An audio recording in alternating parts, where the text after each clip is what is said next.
Hari ini kita akan belajar mengenai istilah dalam regresi, penaksiran persamaan regresi ya.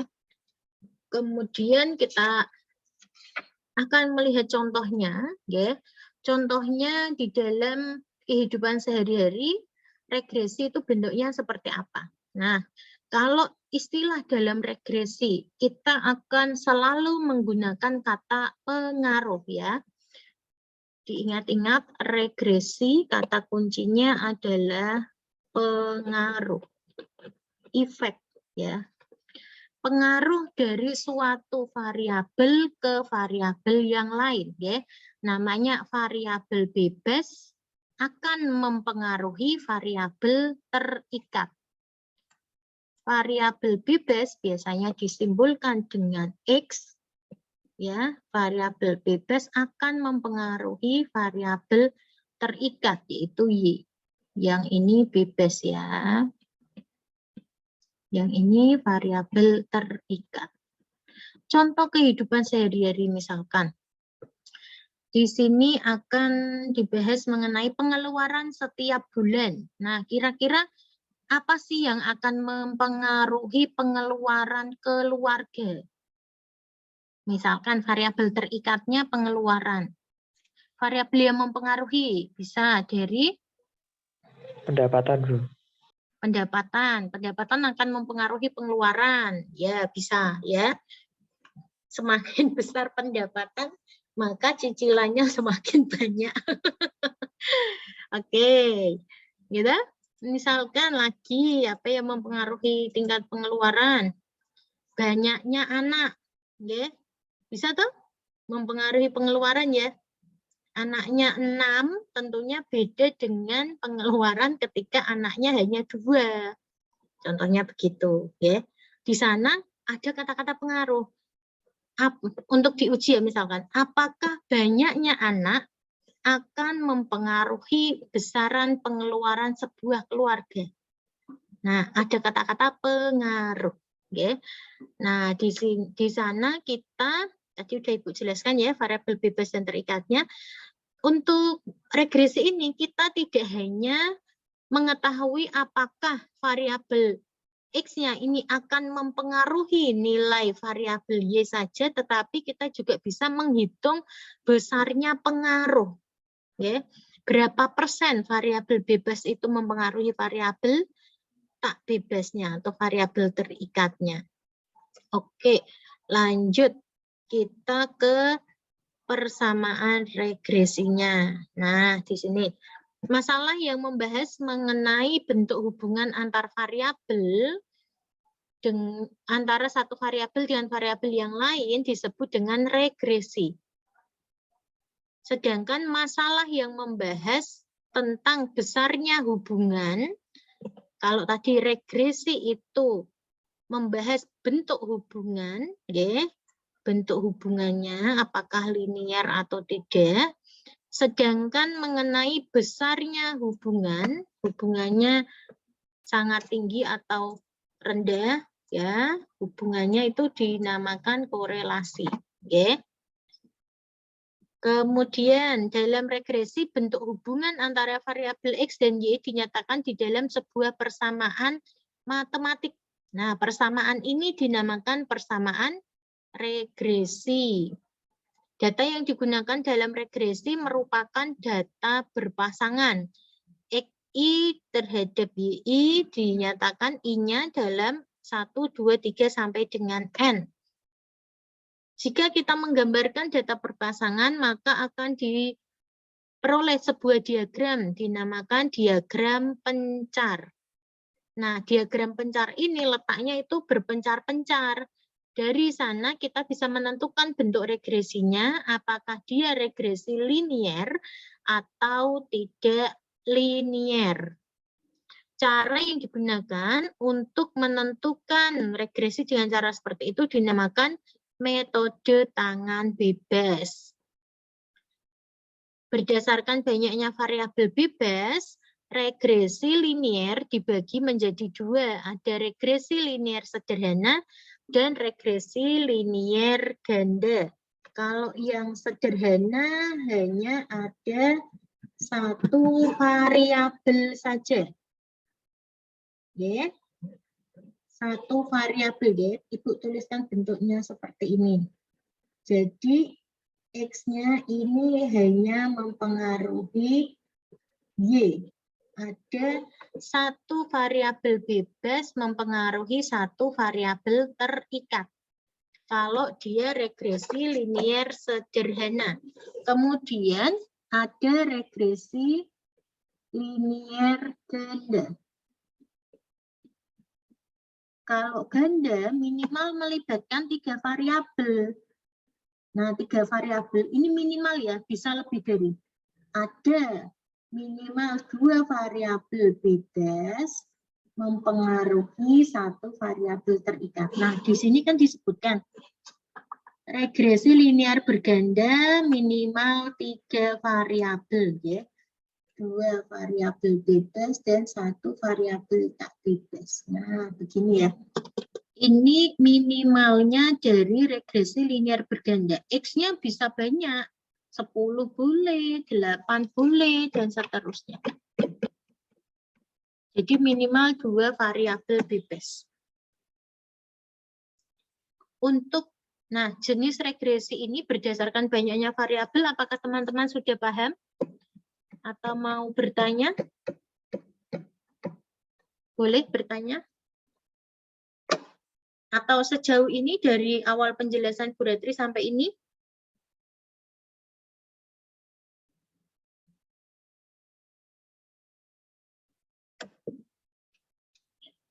Suara saya putus-putus enggak?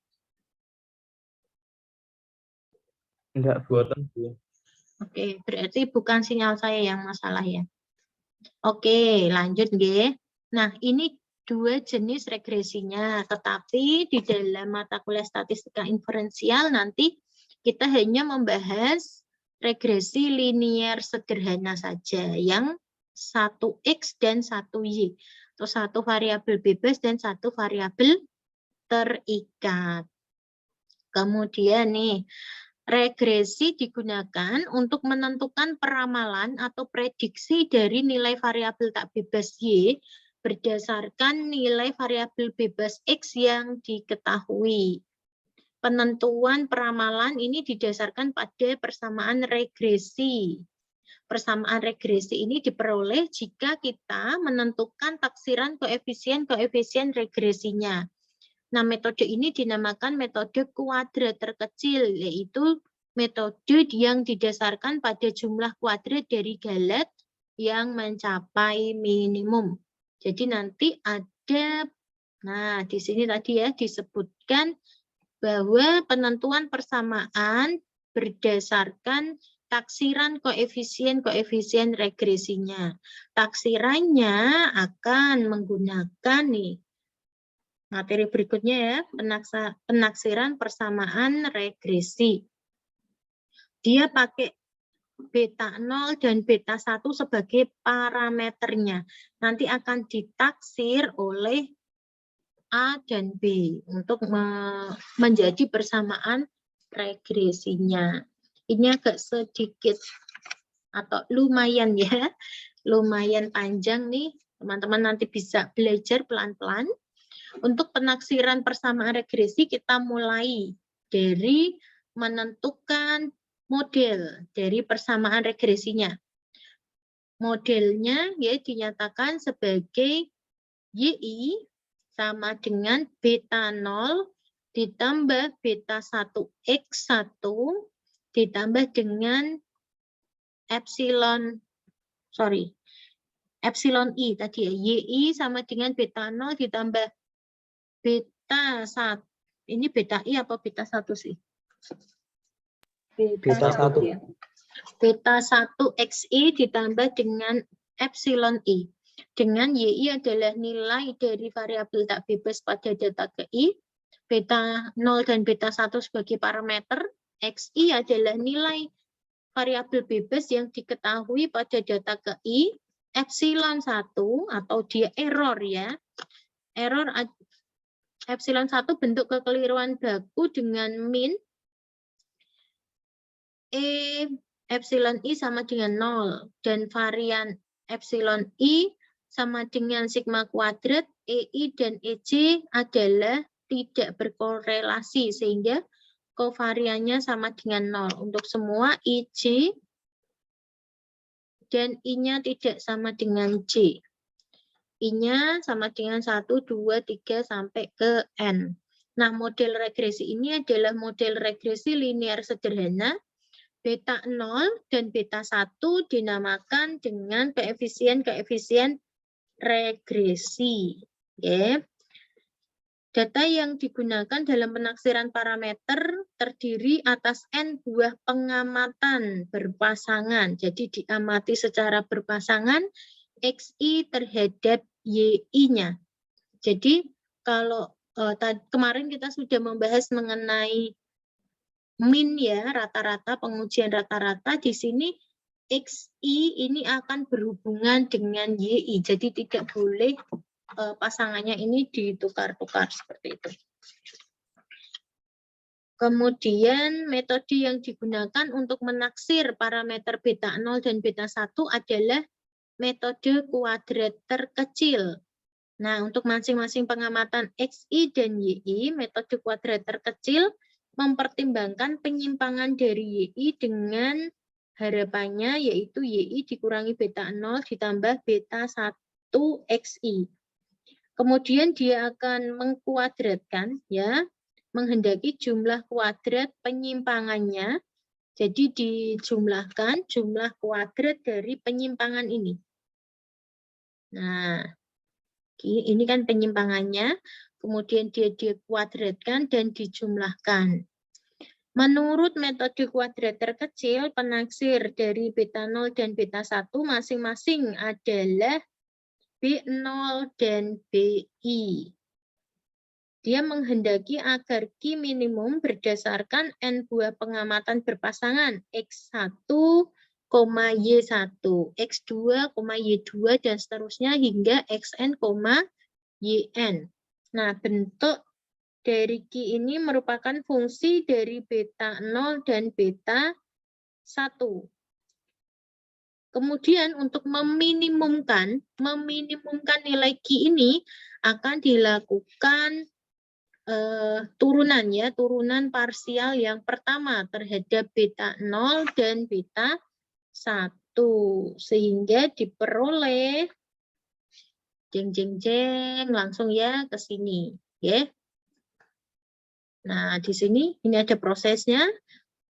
Hasilnya yang ada di kotak ya, yang dikotai dua persamaan ini. Kemudian ini kalian gunakan rumus ini untuk menentukan sigma YI dan sigma XI YI. Nah, tujuannya ada perhitungan ini, kita akan menentukan taksiran terhadap B0 dan B1. Parameternya, parameter itu di populasi ya, penaksir ada di sampel. Lupa atau ingat? Parameter ada di populasi, parameternya beta 0. Saya tulis nih. Parameter. Di sini penaksir. Untuk beta 0 ditaksir dengan B0, untuk beta 1 ditaksir oleh B1. Gini ya. Nanti ada yang menyebut beta 0 itu ditaksir dengan A, boleh. Ini kan hanya apa namanya, simbolis saja ya. Nah, kita akan menghitung, teman-teman yang menghitung ya. Nanti B0 penaksirnya, ini perhitungannya, rumusnya ini. Kalian bisa menggunakan yang atas, atau yang bawah, atau yang paling bawah ini. Ya. Tergantung dari kalian nyawanya pakai rumus yang mana. 1, 2, 3. Tenang aja, sebenarnya untuk ini sudah ada kalkulatornya pakai SPSS. Teman-teman udah punya belum SPSS? Belum? Atau sudah? Oke. Belum punya. Belum punya. Oke. Nanti setelah kuliah teman-teman bisa install ya SPSS di laptopnya masing-masing, sehingga untuk kedepannya ke belakang tidak hanya regresi, kita nanti akan menguji korelasi itu sangat cepat ketika kita menggunakan SPSS. Tetapi untuk statistika inferensial teman-teman juga harus tahu sejarah memperoleh nilai itu. Jadi SPSS kan kalkulatornya ibaratnya gitu nggih. Nanti langsung otomatis ketemu beta 0 dan beta 1-nya. Tapi sejarahnya ketemu beta 0, beta 1 ya kalian harus tahu juga. Kita masuk ke contoh 4.1. Misalkan besar penghasilan setiap bulan kepala keluarga dan besar pengeluarannya dari penduduk yang diambil secara acak di RT 5 RW 3 sebuah kompleks perumahan adalah sebagai berikut. Ya, ada berapa nih? Berapa keluarga tadi?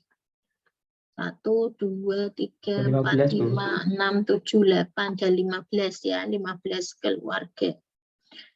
Kemudian besarnya penghasilan dan pengeluaran dinyatakan dalam jutaan rupiah. Berarti ini bacanya 4 juta ya, ini 3.800.000, bacanya kayak gitu.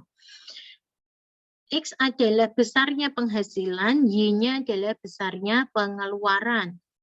Jika hubungan antara X dan Y dinyatakan dalam bentuk Y topi sama dengan B0 ditambah B1X, maka hitunglah nilai B0 dan B1.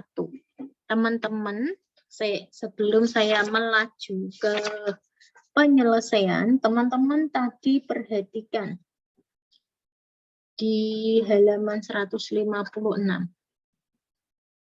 Nah, di sini tadi Y-nya tidak ada topinya, ya. Dia kan langsung Y sama dengan beta 0 tambah beta 1 XI ditambah dengan errornya.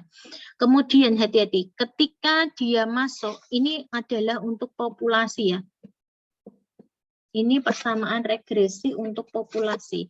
Tetapi ketika dia masuk ke sampel, maka soalnya akan, persamaannya akan berubah menjadi Y topi. Karena dia penaksir, makanya pakai topi. Ya, sama dengan B0 ditambah dengan B1X. Nah, ini untuk sampel. Jadi hati-hati, bedanya Y-nya pakai topi atau enggak pakai topi itu ada maknanya ya. Bukan untuk aksesoris ya topinya ya. Paham? Paham ya? Oke, nah kalau Bu Ratri menjelaskan seperti ini, tolong ditambahkan di catatan-catatannya teman-teman.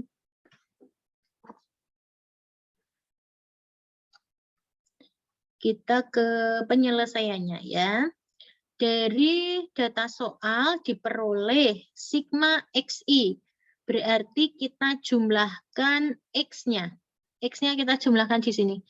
4 tambah 3,8 tambah 2,5 tambah 2,6 dan seterusnya. Teman-teman boleh dibantu Excel ya. Kalau belum punya SPSS. Sementara dibantu dengan Excel boleh. Jadi ini dihitung pakai Excel, datanya dimasukkan. Kemudian sigma XI kuadrat. Hati-hati kita menghitungnya satu persatu ya. Bukan jumlahnya kemudian dikuadratkan, tapi masing-masing datanya dikuadratkan dulu, kemudian kita jumlahkan. Ya. Ini enak banget kalau pakai Excel. Kemudian sigma YI, bisa nggih? Y-nya dijumlahkan nih. Y-nya 3 tambah 3,5 tambah 2 tambah 2 tambah 2,1 dan seterusnya. Bisa? Lanjut. Kita mencari sigma YI kuadrat. Berarti Y-nya kita kuadratkan dulu. Y itu artinya apa sih? Y ke 1, Y ke 2 gitu maksudnya ya. Y1 dikuadratkan, ditambah dengan Y2 kuadrat, ditambah Y3 kuadrat, dan seterusnya. Terus dijumlah. Set gitu ya. Terus sigma XI, YI dikalikan pasangan-pasangannya. X1 kali Y1 ditambah X2 kali Y2 ditambah X3 kali Y3. Bisa? Oke, kemudian. Nah, kita mau menghitung B0. Untuk besaran-besaran ini, untuk 5 besaran ini, apakah ada pertanyaan? Atau sudah cukup? Ibu mohon direspon. Ya, sampun, Bu. Ampun. Yang lain? Leila, bisa Mbak Leila?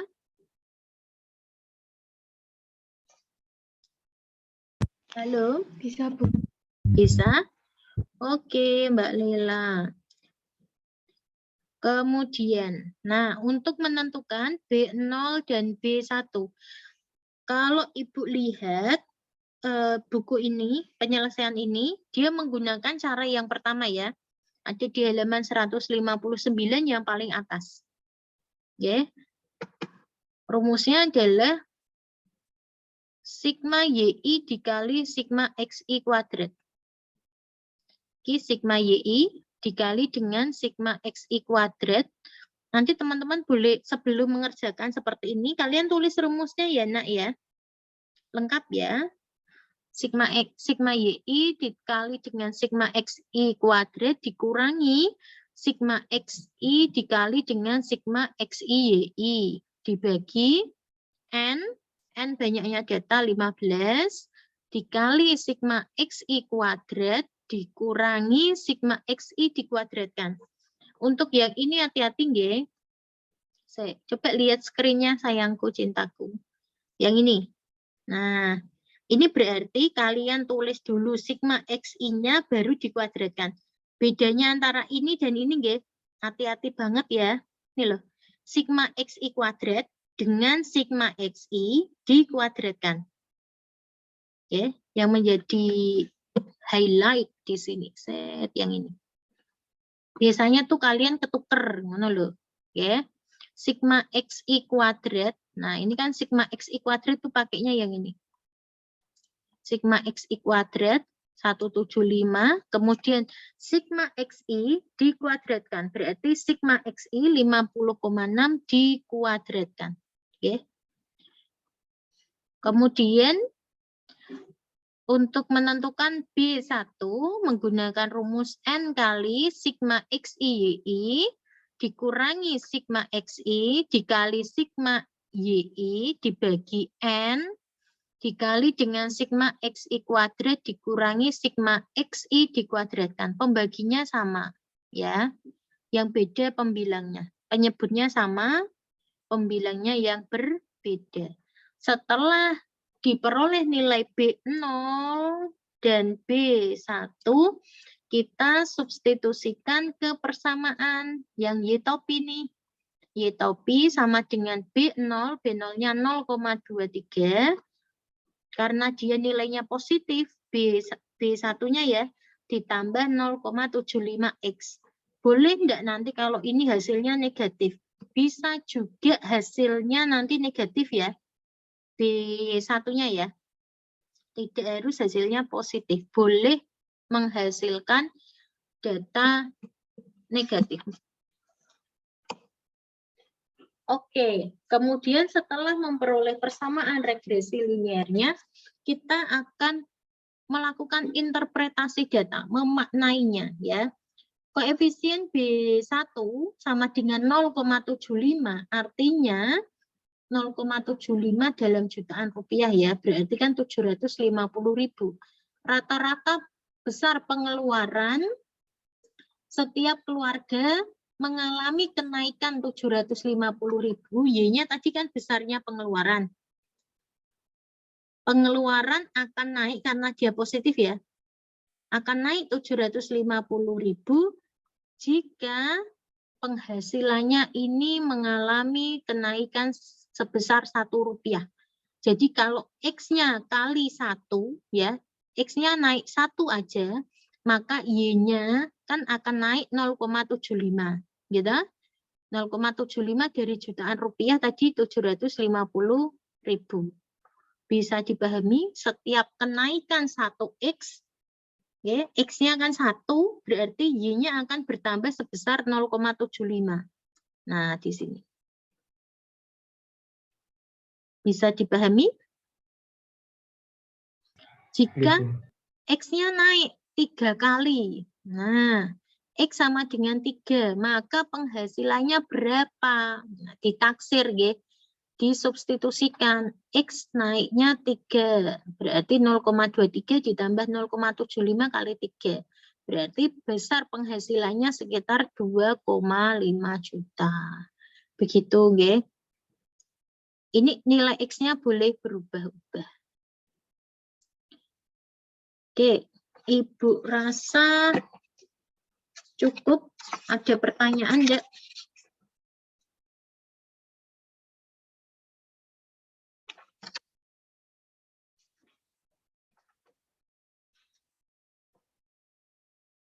Kalau tidak, kita contoh 4.2. Boleh bertanya?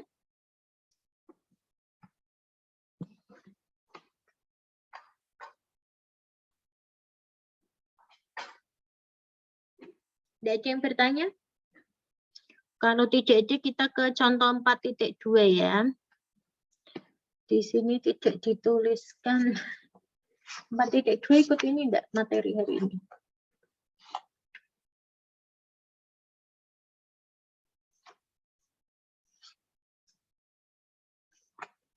Oke, bentar. Ibu tambah yang contoh 4.2 ya, bentar. Teman-teman baca dulu.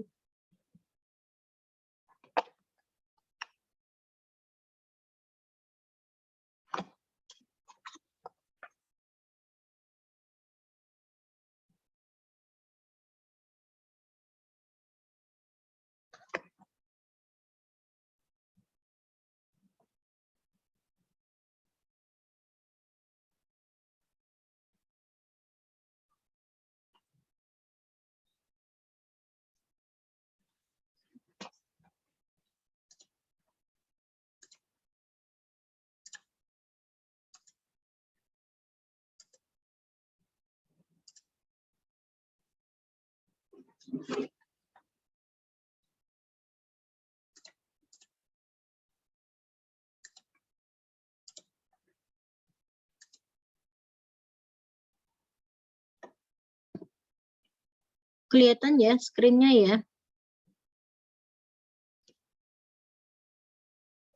Halo? Oke. Nah, dari contoh 4.1 kita ke contoh 4.2. Contoh 4.2 ini bertujuan untuk mencari variabel bebas X yang menyebabkan persamaan linier sederhana ini cocok dengan datanya. Nah, kita menyusun datanya seperti ini. Ketika X-nya 4, Y-nya nilainya 3. Ini kan diperoleh dari soal, nggih. Tabel berikut, kolom X dan kolom Y-nya itu diperoleh dari soal. Dimasukkan? Bisa? Mudeng maksudnya berarti? Paham, nggih? Kemudian teman-teman tadi kan memperoleh persamaan regresi berupa Y topi sama dengan 0,23 ditambah 0,75X. Betul, bisa dipahami. Dapatnya dari mana? Dari perhitungan B0 dan B1 tadi. Kan diperoleh persamaan regresi Y topi sama dengan 0,23 ditambah 0,75X. Bisa sayangku, cintaku, halo? Kemudian, nah, Y-nya ini ya, dihitung pakai Excel nanti sama dengan 0,23 ditambah 0,75 kali X-nya. X-nya bergantung pada nilai ini. Ya, dimasukno ternyata ketemunya 3,23. Ketika Y1 dengan X1. Pun, lanjut, dimasukkan ke persamaan regresi linear tadi ketika X2 3,8 diperoleh nilai 3,08 dan seterusnya ke bawah sampai disubstitusikan dengan nilai X15. Bon, paham ya? Jadi ini ngitung satu-satu ya nak ya, yang kolom ketiga. Yang kolom 1 dan kolom 2 diperoleh dari soal, kolom 3 dihitung, disubstitusikan nilainya. Nah, kemudian kita untuk menemukan nilai tadi nilai X yang paling mendekati, berarti kita caranya mengurangkan Y, nih ya, kolom kedua dikurangkan kolom ketiga, kemudian dikuadratkan. 3 dikurangi 3,23 dikuadratkan. Hasilnya 0,0529. Kemudian yang bawahnya nih, 3,5 dikurangi 308 dikuadratkan. Hasilnya seperti ini. Ketemu kolom keempat. Paham? Iya, Bu. Ya. Kemudian, nah, karena nilai kuadrat kekeliruan X sama dengan 2,5, nah kamu urutkan nih, nanti pakai Excel juga bisa, sama dengan minimum. Jadi yang paling kecil, selisih kuadratnya yang mana dicari ya, ternyata yang paling kecil itu ini, ketika X-nya sama dengan 2,5. Ya, tolong ini di, apa ya namanya, ditandai ya. Yang paling kecil itu ternyata di sini nih. 0,000025 ketika X-nya sama dengan 2,5. Maka, nah, besar penghasilan kepala keluarga yang menyebabkan persamaan regresi linear sederhana cocok dengan data adalah ketika X-nya sama dengan 2,5. 2,5 dalam jutaan rupiah berarti 2.500.000 rupiah. Begitu nggih? Bisa untuk mencari tabel ini? Iya, Bu. Ada pertanyaan enggak? Belum?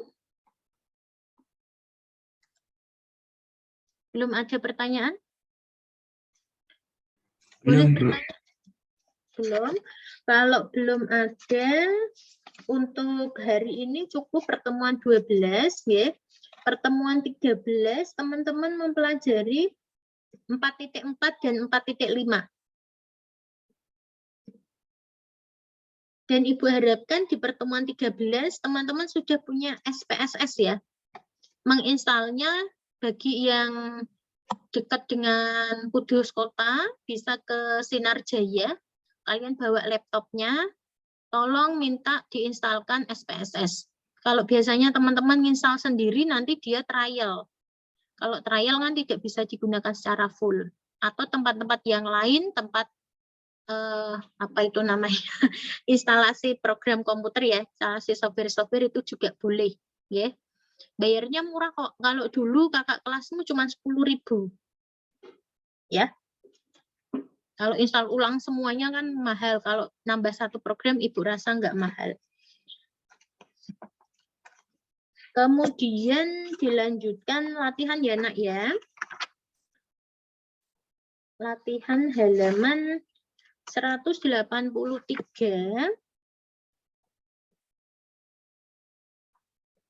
Nomor 1.